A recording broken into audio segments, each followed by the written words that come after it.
If you rely on Android Auto for every drive, a blank screen can be a nightmare. Don't worry, most fixes are super simple. Let's get you back on the road with your apps working. First, double-check your USB cable. A faulty or non-data cable is the #1 reason Android Auto won't connect. Use the cable that came with your phone or try a high-quality replacement. Next, make sure your phone is unlocked and Android Auto is installed and updated. Open the app before plugging in just to be safe. Now, on your Ford Escape's touchscreen, tap Settings.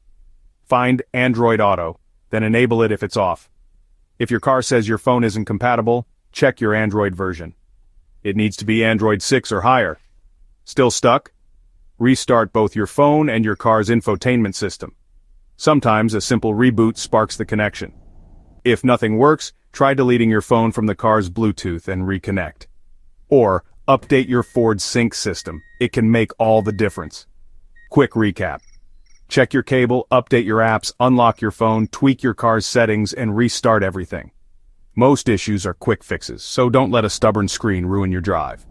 Happy driving.